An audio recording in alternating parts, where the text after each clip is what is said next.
Hello. Yes, it's nice to meet you as well. I have a question. I've heard that trauma-focused CBT has been used to treat childhood trauma and grieving. Could you please give me an overview of this intervention? Good question. Trauma-focused cognitive behavior therapy, better known as TF-CBT or trauma focus, is a flexible component-based treatment model that utilizes CBT methods to treat a plethora of childhood traumas, including post-traumatic stress and sexual abuse. Recently, trauma focus has been used to treat childhood traumatic grief. TF-CBT involves both the child and caregiver or parent in singular and joint sessions. The treatment modality itself uses 8 techniques: psychoeducation and parenting skills, relaxation skills, affective regulation skills, cognitive coping skills, trauma narrative, and cognitive processing of the traumatic event, in vivo mastery of trauma reminders, parallel child-parent sessions, and enhancing safety and future development skills. The sequence that trauma focus is administered is important to the client outcomes. It is not necessary for a traumatic event to have occurred to continue on grief-focused work. However, if there is comorbid trauma and grief, then a client must process the trauma before the grief. Trauma focus helps the client become unstuck from the traumatic aspects of the event, thus allowing the client to engage in grief-focused work. There is no set time limit for completing the grief-focused work. In general, once the trauma-focused work has been completed, the grief-focused components may be covered in 6 to 8 sessions for each child, with 6 to 8 companion sessions for a caregiver. However, the pacing will be determined by each individual child and caregiver and/or parent. Yes, that is interesting. I have another question. What are some of the theories or models that are used within the context of practice?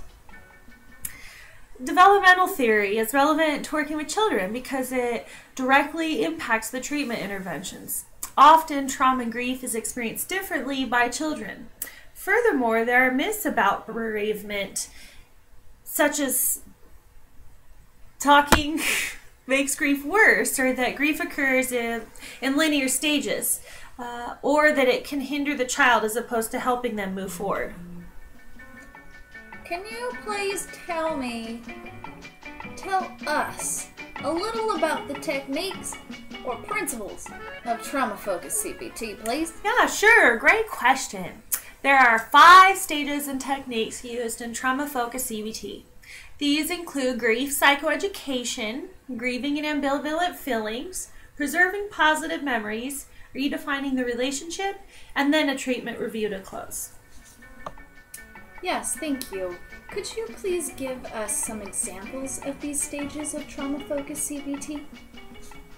The first aspect is psychoeducation, and you need to bring up the topic directly. For example, if you're working with a child whose family member has died and you say they are gone, a child may not understand gone means dead. So being direct, such as saying, your grandpa has died and is not coming back, helps the child understand the event, as well as aid it in the exposure aspect of the CBT. When working with the client on grief and ambivalent feelings, one technique is normalizing the client's feelings. So one way to do this is by writing a letter to the deceased person. So if a client comes in due to grief over the loss of their grandpa, the client could write the letter to him expressing his feelings. The third stage is to preserve positive memories by working with the client to build and reinforce the memories with others, and by using different techniques such as stories, books, and pictures. Next is redefining the relationship the client had with the one they lost, and it can be done through activities such as the balloon exercise, which will be demonstrated shortly. And finally, reviewing treatment and effectiveness is important. It is important to find meaning in the experience the client has gone through and graduate them from therapy. Also, predict, plan, and permit for future experiences. Yes. So where can this intervention be applied? This intervention can be applied in a variety of settings with a plethora of clients. Settings Trauma focus can be used include private practice, mental health agencies, and some research has been conducted on school settings. However, more research is required. Trauma focus can be used in both group and individual settings. However, it is vital for both parent, caregiver, and child involvement. Yes, now, what type of client is this suitable for? Trauma-focused CBT is appropriate for clients ages 3 to 18 who have experienced grief and/or trauma and are overwhelmed by the trauma response. The client usually is unable to accomplish the grieving stages. Although evidence supports trauma-focused CBT in the treatment of PTSD, clients experiencing childhood traumatic grief may experience similar symptoms, including the numbing, the avoidance, and re-experiencing the traumatic or the grief event. Some clients experience depression during this time, and they may be externalizing their behaviors. Clients may also exhibit a deficit in social skills, with boys typically exhibiting over-aggressive behavior and girls typically reporting higher anxiety and depression levels. Yes, this is all fascinating information. But what does the literature actually say? Is TF evidence-based? Yes, trauma focus is evidence-based. Research indicates trauma-focused CBT is an effective treatment for traumatized children ranging from ages 3 to 18 years old who have experienced an array of traumas including traumatic grief, disasters, terrorism, sexual abuse, and domestic violence. Evidence indicates that it is an effective method across cultural and ethnic spectrums, with the trauma-focused CBT curriculum being translated into numerous languages the world over. Studies indicate that children have statistically significant decreases in behavior problems from pre-treatment to post-treatment, and significantly fewer PTSD and depression comorbid symptoms. Although effective for grief, further research should be conducted in regards to treatment effectiveness in school-aged children and effectiveness with students, teachers, and parents in school settings. One difficulty found in the research has been finding a large enough population sample to conduct research. Because of this, the first major studies were not conducted until post 9/11. You are about to see a live demonstration of the balloon exercise, which is part of treating childhood traumatic grief, CTG. It's the follow-up sequence to trauma-focused CBT. So you will see the balloon exercise, which is stage 3 of CTG. It's in an attempt to redefine the relationship of the deceased person with the child. So you'll see it will compare things that the child needs to let go of and things that the child can maintain and keep. And then the follow-up sequence to that would be to build upon how it's going to affect the child's life from this moment on. So hope you enjoy the exercise. Hi, Stephanie. Hi. Thanks for coming in today. How are you doing today? I'm doing okay. I'm doing better than last week, but you know, it's still hard, especially when I think about her. Yeah. So you remember last week when we talked about kind of thinking about the things that we do get to keep about Jennifer, even though she's dead and she's gone, and the things that we no longer get to keep. I was hoping to do an exercise with you today, if that's okay. Yeah. Okay. So go ahead and pick which pin you like, whatever color. Doesn't matter. I think I'll do this one. Okay. And I'd like for you to draw a little stick figure of yourself down the bottom corner there. Okay. Does it matter how big it is? No.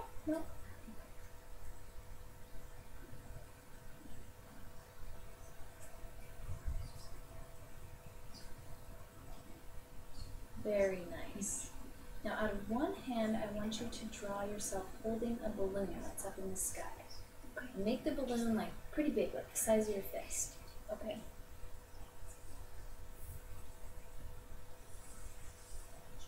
Great.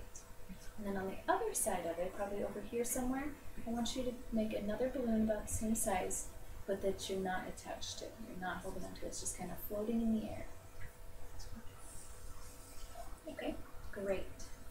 So this balloon is going to represent everything you still get to hold on to about Jennifer. And this one's going to represent things that you no longer get to do or have with her anymore because she has died and she's no longer going to be around. Okay. So let's think of some of the things that we still get to keep and hold on to. They could be pictures, they could be even memories, they could be things that she left for you. Well, we have a lot of pictures. Okay. My sister and I used to pretend to be models, and we would go into my backyard and we'd take pictures, with the flowers or with our cat or on the deck, and that was always fun. So I still have those pictures, which I love looking at. I think that's great. So let's put pictures in this one. Okay. And I had another thought about that too. Okay.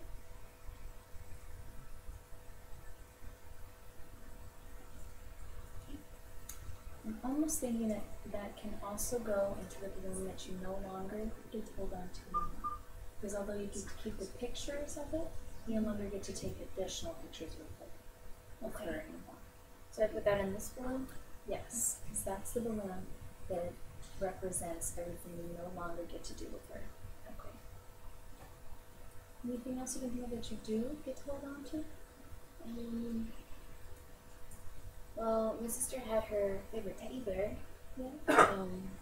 She named it Cinnamon, and every time she was scared or sad, she would cuddle with it.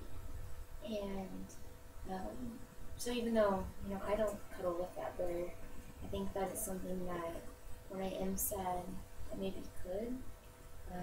I think that she would have been okay with that. Okay. Let's put that one in the balloon.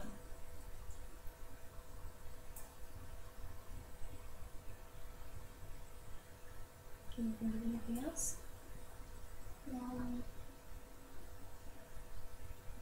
Well, we do like to sing music a lot and dance, and she would have her favorite CD. It was Spice Girls, and I like some of the songs, and so sometimes I still listen to it and dance. I mean, it's not the same without her, but it still kind of brings back the good memories too. Yeah.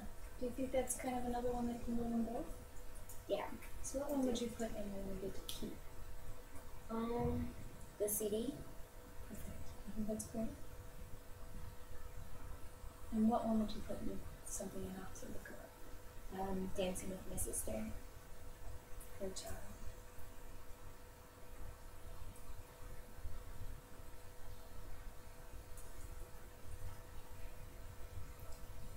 Anything else you think that you get to still hold on to?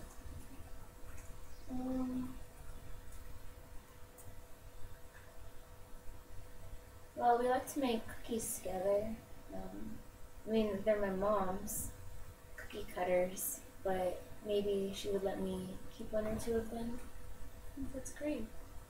I think that's another one that kind of goes in both. Yeah. So which one do you keep? The cookie cutters.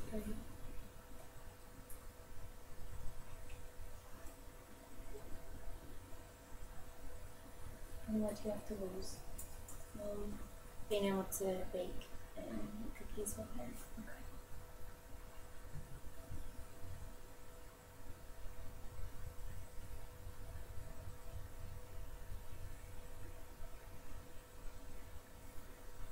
I think that's great. So let's take a look at it.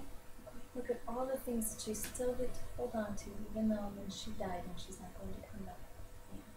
And then, of course, there are some things that you have to lose. These are the ones that I think we should concentrate on for next time and think about. Okay, how's that sound? I think that sounds good. Great.